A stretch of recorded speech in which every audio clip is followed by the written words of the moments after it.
Assalamualaikum warahmatullahi wabarakatuh. Selamat pagi anak-anakku semua, siswa SMP Negeri 1 Todenan. Apa kabar kalian? Semoga selalu dalam keadaan sehat dan selalu semangat untuk belajar dimanapun kalian berada. Pertemuan kali ini masih dengan Bu Anis. Kita akan belajar mengenai sistem perkembangbiakan tumbuhan dan hewan. Perhatikan gambar anak-anak. Di dalam slide itu ada hewan dan tumbuhan. Gambar A ini adalah anoa, B tapir, kemudian gambar C di sini adalah anggrek bulan, dan gambar D adalah bunga melati. Bisa kita katakan bahwa tumbuhan dan hewan tersebut keberadaannya saat ini itu langka. Nah, pertanyaannya, bagaimana cara hewan dan tumbuhan tetap melestarikan keberadaannya agar tidak punah? Nah, pertanyaannya seperti itu. Bagaimana keberadaan hewan dan tumbuhan itu biar tetap lestari dan tidak punah? Itu diperlukan kemampuan yang namanya melakukan perkembangbiakan. Sekarang, apa sih perkembangbiakan? Nah, perkembangbiakan itu sendiri merupakan salah satu ciri dari makhluk hidup. Terus apa arti dari perkembangbiakan? Yaitu proses menghasilkan keturunan. Jadi perkembangbiakan itu dihasilkan keturunan. Dengan tujuan apa kok dihasilkan keturunan? Sudah jelas, yaitu untuk melestarikan keturunannya biar tidak terjadi kepunahan. Sama seperti tadi gambar awal tadi, menganalisis gambar, ada beberapa hewan dan ada beberapa tumbuhan. Nah, bagaimana agar keberadaannya tetap lestari dan tidak punah? Maka dilakukan perkembangbiakan atau melakukan perkembangbiakan.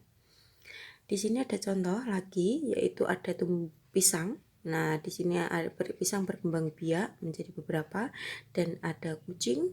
Kucing juga berkembang biak menjadi beberapa. Sekarang selanjutnya,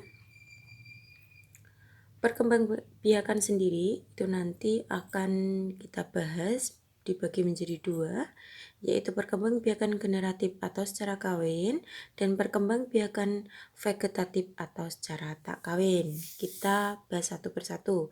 Perkembangbiakan generatif atau secara kawin. Apa artinya? Yaitu terbentuknya individu baru didahului oleh peleburan sel kelamin jantan dan sel kelamin betina atau secara kawin. Jadi maksud dari perkembangbiakan generatif ini didahului adanya perkawinan. Perkawinan antara sel kelamin jantan dan sel kelamin betina sehingga disebut perkembangbiakan secara kawin. Apa sih ciri-cirinya? Nah, untuk ciri-cirinya adanya peleburan sel kelamin sudah jelas, pasti harus ada peleburan atau perkawinan, adanya dua induk, jantan dan betina, dan sifat keturunannya bervariasi. Artinya bervariasi itu tidak sama dengan induknya. Kemudian perkembangbiakan vegetatif atau secara tak kawin. Untuk perkembangbiakan vegetatif, terbentuknya individu baru tanpa didahului oleh peleburan sel kelamin jantan dan sel kelamin betina. Sudah jelas. Jadi di sini tanpa didahului adanya perkawinan sehingga disebut perkembangbiakan secara tak kawin. Apa sih ciri-cirinya?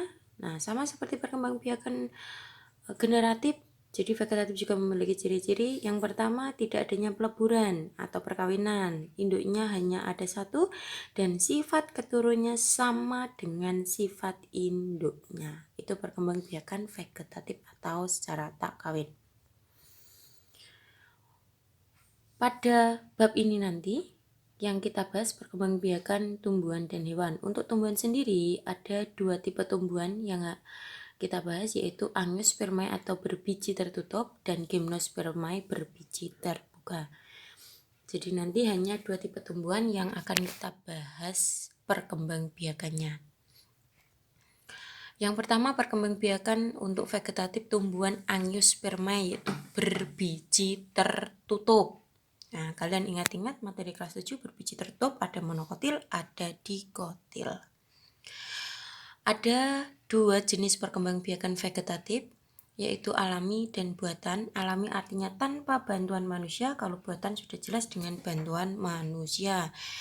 Untuk alami, nah ada tunas, ada rizoma atau akar tinggal, umbi atau umbi-umbian, stolon, gerage, dan kuncup adventif daun.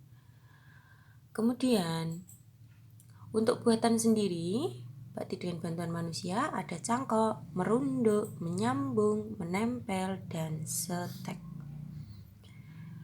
Yang pertama, kita akan membahasnya, yaitu tunas secara alami. Tunas terdapat pada bagian bawah batang. Jadi yang dimaksud tunas itu yang tumbuh pada batang. Contohnya pisang dan bambu. Selain pada pangkal tanah atau bagian batang, tunas juga bisa pada daun, yaitu tumbuhnya pada pinggir daun yang disebut tunas adventif daun. Misalnya adalah cocor bebek. Jadi tunas adventif daun itu yang tumbuh selain di batang. Di sini ada tunas, contohnya ada pisang. Ini adalah pisang, kemudian ada tebu dan ada bambu. Rizoma atau akar tinggal. Batang yang tertanam dan tumbuh di dalam tanah. Jadi batangnya tertanam dan tumbuh di dalam tanah. Bentuknya mirip akar tetapi berbuku-buku seperti batang dan pada ujungnya terdapat kuncup. Nah, bisa kita temukan dalam kehidupan sehari-hari, itu misalnya pada jahe, ada lengkuas, ada temulawak, kunyit, bisa juga kencur dan sebagainya. Stolon atau gerage, batang yang tumbuh menjalar di atas atau di bawah permukaan tanah. Jadi batangnya menjalar. Ujung gerage menyentuh tanah akan belok ke atas. Nah, di sini ada contoh yaitu stroberi dan pegagan.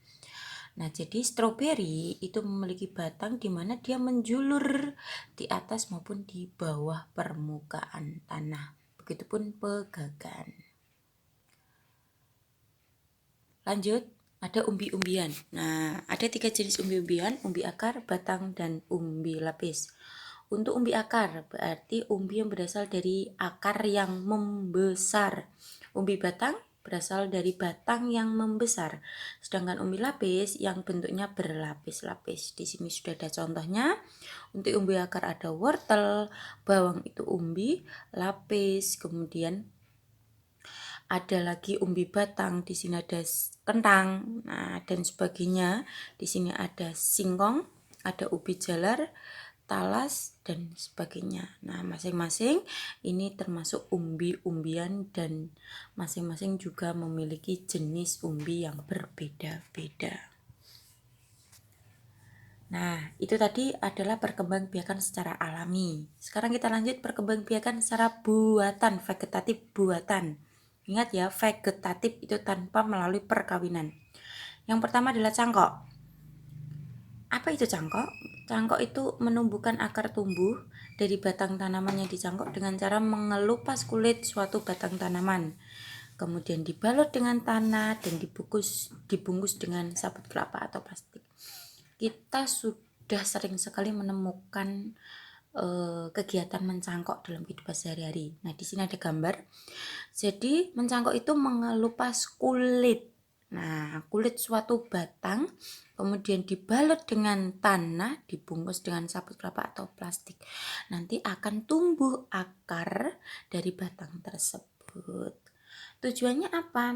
Yaitu mendapatkan keturunan yang lebih bermutu. Sifatnya akan sama dengan induk. Tumbuhan yang dapat dicangkok yaitu tumbuhan berkayu dan berkambium. Misalnya ada mangga, ada jeruk, ada jambu, dan lain sebagainya. Merunduk. Merunduk yaitu dilakukan dengan cara merundukkan atau membenamkan tangkai tanaman ke dalam tanah sehingga akan tumbuh akar dan menjadi tanaman baru, di mana nanti tanaman yang baru itu dapat dipisahkan dari induknya. Jadi ini misalnya ada tanaman yang bisa merunduk itu yang memiliki cabang dan batang yang panjang dan lentur. Nah, kemudian ini merunduk atau membenamkan. Kemudian nanti kalau sudah tumbuh, nah ini bisa kita pisahkan dari induknya. Ini contoh. Kemudian ada stek. Stek yaitu cara memotong bagian tumbuhan kemudian ditanam langsung ke tanah. Jadi stek itu sangat mudah sekali. Contohnya adalah saat kita menyetek tanaman singkong. Singkong. Jadi kalian tinggal memotong saja dari batang singkong, kemudian kalian tanamkan di dalam tanah. Nah, nanti akan tumbuh tunas. Itu namanya stek. Jadi mudah sekali, tidak hanya singkong, misalnya mawar. Nah, mawar juga sama, kalau kita ingin memperkembangbiakan bunga mawar sebanyak mungkin di halaman rumah atau di mana, kita tinggal memotong bagian tumbuhan induk kemudian ditanam ke tanah. Itu namanya stek. Menyambung atau mengenten. Nah, menyambung sendiri adalah memotong suatu batang tanaman lalu disambungkan dengan batang lain sejenis tetapi beda sifat. Jadi ingat ya, menyambung itu memotong di mana kemudian disambung dengan batang lain yang sejenis tapi sifatnya beda. Tujuannya menggabungkan dua sifat unggul dari individu yang berbeda sehingga mendapatkan tumbuhan baru yang sifatnya lebih baik. Contoh tanaman bougainville.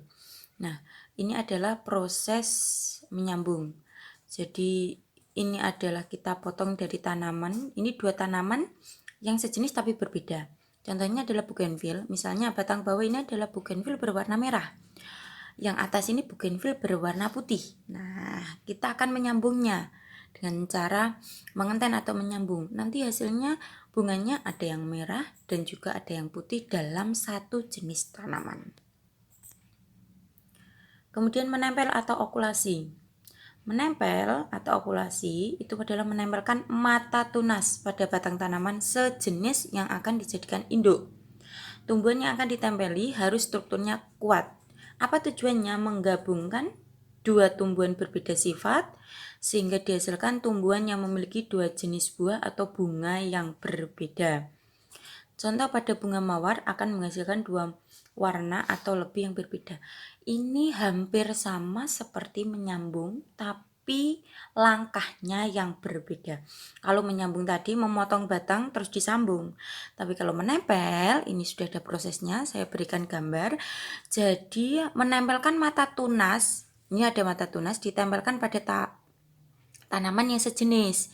Contoh tadi bunga mawar, ada bunga mawar merah, ada bunga mawar putih. Mata tunasnya kita tempelkan. Nah, kemudian mata tunas nanti akan menghasilkan individu baru. Nah, atau akan bertunas tumbuh menjadi tumbuhan baru. Nah, ini nanti akan menghasilkan bunga mawar ada merah dan ada putih. Sama halnya seperti bougainville. Bougainville juga bisa kita gunakan dengan cara menempel, tidak hanya menyambung. Karena apa? Bougainville itu satu jenis, tetapi kalau kita ingin menghasilkan berbagai warna, maka bisa kita lakukan dengan cara menempel. Nah, ternyata sudah selesai anak-anak. Jadi itu ya, perkembangbiakan secara buatan tadi. Kita ingat kembali bahwa perkembangbiakan itu adalah menghasilkan keturunan dengan tujuan melestarikan agar tidak punah keturunannya. Kemudian perkembangbiakan sendiri tadi dibagi atas dua, secara kawin dan tak kawin atau generatif dan vegetatif.